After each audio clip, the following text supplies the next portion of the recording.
পশ্চিমবঙ্গের মানুষ লোভীও নয়, পশ্চিমবঙ্গের মানুষ তৃণমূল আর বিজেপির দালালি করেও তারা খায় না। তারা সাহসী, তারা লড়াকু। আর দেখুন, জানুয়ারির 7 তারিখের ব্রিগেড গেল, আর ফেব্রুয়ারির 9 তারিখ 11 তারিখ থেকে সন্দেশখালি জানান দিল যে বাঁচতে যদি হয় তাহলে লাঠির দমে শাহজাহানকে এলাকা ছাড়া করেই বাঁচতে হবে। আমরা তাদেরকে সালাম জানাচ্ছি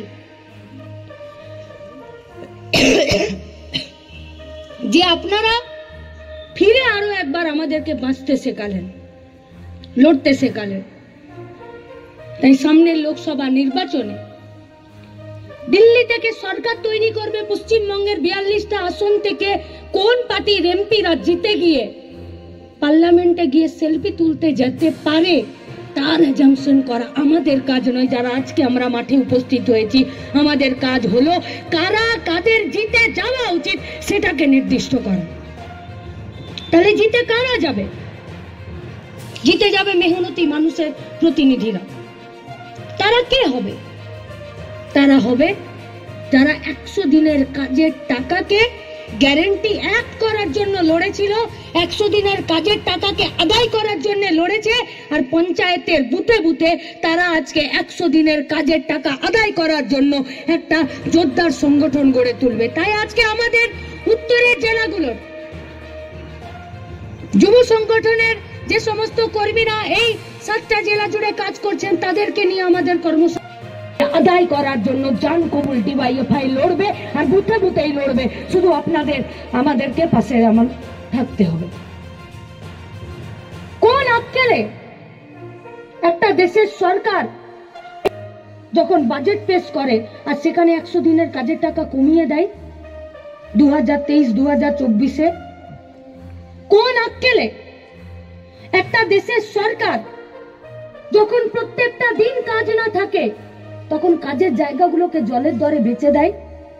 কোন আক্কেলে একটা দেশের সরকার যখন তার দেশের নাগরিকরা খেতে পাচ্ছে না পেট পুরে, না খেতে পাওয়ার জন্য পোয়াতি বউগুলো মরে যাচ্ছে, ভালো করে খেতে পাচ্ছে না বলে বাচ্চাগুলো জন্মানোর পরে তারা বোন টিভিতে আক্রান্ত হচ্ছে, ভালো করে খেতে পাচ্ছে না বলে 35 বছরের উপরে সমস্ত তার খাদ্য দপ্তরে যে টাকা দিলে সরকার কৃষকের কাছ থেকে ফসল কিনতে পারে, টাকা দিলে সেই খাবার সেই ফসল এফসিআই গোডাউনে মজুত করতে পারে, সেই টাকা বরাদ্দ করলে রেশনিং সিস্টেমের মাধ্যমে গরিব খেটে খাওয়া মেহনতি মানুষকে একটা রিজনেবল রেটে বিজেপিতে গিয়ে শুধুমাত্র নিজেকে আদিবাসীদের প্রতিনিধিত্ব বলে আর এমপি সিটে ভোটে জিতে আর দিল্লিতে চলে গেলে হয় না। এই প্রশ্নের জবাবগুলো দিতে পারবে তারা?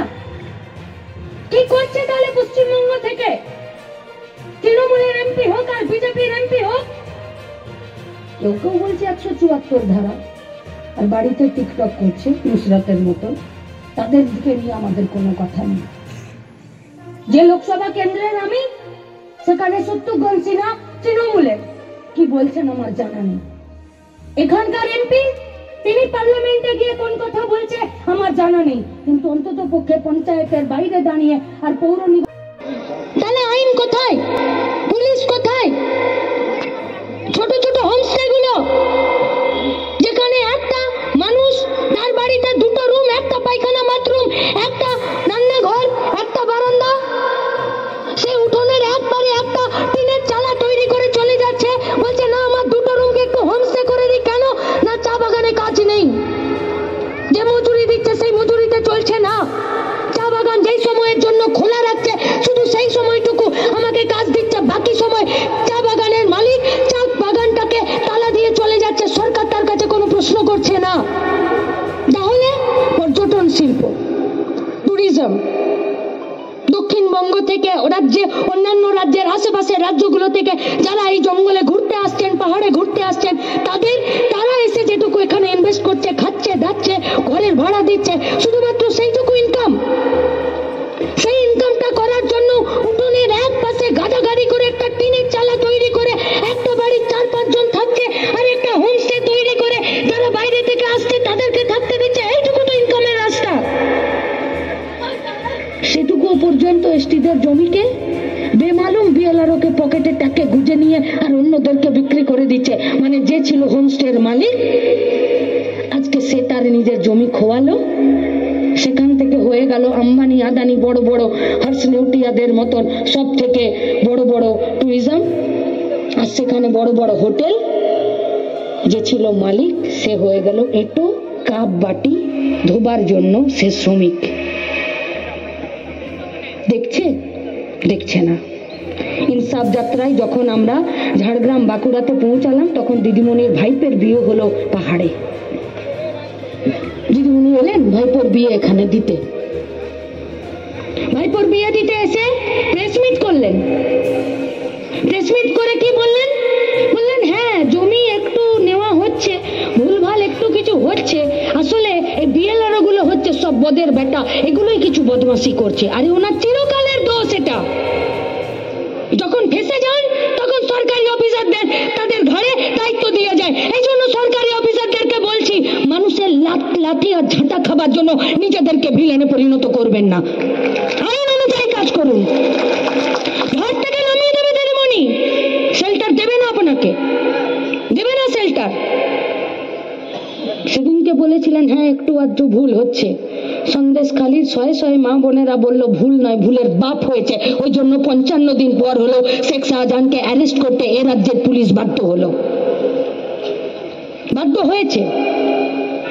তাহলে লড়াই তো শুধু বিজেপি তৃণমূলের বিরুদ্ধে নয়, আসলে এদের পলিসির বিরুদ্ধে, এদের নীতির বিরুদ্ধে, এদের আদর্শের বিরুদ্ধে। যে আদর্শে ওরা আমাদের জমি কেড়ে নিতে চাইছে, যে আদর্শে ওরা আমাদের পেটের খাবার কেড়ে নিতে চাইছে, যে আদর্শে ওরা আমাদের হাতের কাজ কেড়ে নিতে চাইছে, শিক্ষা ব্যবস্থা কেড়ে নিতে চাইছে, সরকারি স্বাস্থ্য ব্যবস্থাটাকে তুলে দিতে চাইছে, সেই আদর্শের বিরুদ্ধে লড়াই। আর সেই আদর্শের সঙ্গে কেউ যদি চলে যেতে চান লুটের আদর্শের সাথে, তাহলে আমরা আর তার কোনো চেহারা দেখব না, তাদের সাথে লড়াই মুখোমুখি সামনাসামনি হবে। কি তৃণমূলের চরিত্র? এটা কোনো রাজনৈতিক দল? আমি যেখানে থাকি ধ্রুব আবাস যারা জানে, আমার এলাকায় টাঙ্গা চলে, টাঙ্গা। এরকম একদিন স্টেশন থেকে নেমে টাঙ্গাতে যাচ্ছি, তো টাঙ্গাটা কিছু দূর গেল, গিয়ে নিয়ে ঘোড়া দাঁড়িয়ে গেছে। আসলে ঘোড়া নয়, খচ্চর টাইপের আছে। নিয়ে যে ঘোড়াটা চালাচ্ছে, টাঙ্গাটা চালাচ্ছে, সে নেমে গিয়ে আর ঘোড়াটার সামনে গিয়ে একটু অঙ্গভঙ্গি করছে, হাতে কোমরে পায়ে হাত দিচ্ছে, নিজের ঘোড়ার না দিয়ে এসে চাপছে। ঘোড়াটা কিছু দূর গেল, আবার গিয়ে কিছুক্ষণ পরে ঘোড়া দাঁড়িয়ে গেছে, ঘোড়া আর এগোচ্ছে না। আবার যে ঘোড়া চালাচ্ছে, টাঙ্গা চালাচ্ছে, সে নেমে আবার ওর কাছে গেল, নিয়ে একটু অঙ্গভঙ্গি নাচ করে দেখালো, আবার থেমে গেছে কিছু দূর যাওয়ার পর। এবারে আমাদের যাদের তাড়া আছে আমরা খুব বিরক্ত হয়ে গেলাম, বিরক্ত হয়ে বললাম এটা কি হচ্ছে? বলছে देखिए ना दीदी बुरा मत मानिए, ये जो मेरा टांगे का घोड़ा है ना, इसको कभी कभी हम बाराती में भी ले जाते हैं, तो पिछले कुछ दिनों से ये लगातार बाराती में गए, इसीलिए उन लोगों का नाच देखकर इसका ऐसा অভ্যাস হয়ে গেছে যে বিনা নাচ দেখে এগোতে পারছে না, তাই আমাকে নামতে হচ্ছে, ঘোড়ার সামনে নাচতে হচ্ছে, তবে ঘোড়া একটু দৌড়াচ্ছে। এখন তৃণমূল হয়ে গেছে এই বারাতির ঘোড়ার মতন, বিনা ঘুষে, বিনা লুটে, বিনা দুর্নীতিতে এরা কেউ থাকতে পারে না। নইলে একজন শেখ শাহজাহানের মতন একটা মানুষ, তার আজকে ওয়েবসাইটে বেরিয়েছে তার সম্পত্তির মূল্য শুধুমাত্র 17টা মোটর গাড়ি আছে, সে পঞ্চায়েতের, সে সেখানে ভোটে দাঁড়াচ্ছে। কেউ কেউ বলছে যে এ নাকি লাল ঝান্ডার। আরে লাল ঝান্ডার সময় ওর বাপের হিম্মত ছিল না লোকের জমি কিনে আর নোনা জল ঢুকিয়ে দেবার, ওর এক কান কেটে ওকে হাতে বাটি ধরিয়ে সিপিএম বাটি ওকে বের করে দিত। তাই ওরা আজকে মাথা গোঁজার ঠাঁই পেয়েছে তৃণমূলে। তাই তাই যে জমি বামফ্রন্টের সরকার, লাল ঝান্ডার পার্টি গরিব মেহনতি মানুষের হাতে দিয়েছিল, সেই জমির লড়াই আজকে ফিরে এসেছে, সেই কাজের লড়াই, সেই ভাতের লড়াই, সেই রুটির লড়াই এসেছে। আপনাদের কাছে আমাদের আবেদন, कौन लोग है इन लोगों का नेता, चाहे वो तृणमूल हो, चाहे वो बीजेपी लोग हो, कौन है इन लोगों का नेता? कोई डकैत हो, कोई मर्डरर हो, कोई चोर हो, क्यों কেউ আবার কিছু পাচ্ছে না তো বাড়ির মেয়েদেরকে রাত 12টায় পার্টি অফিস ডেকে পাঠাচ্ছে।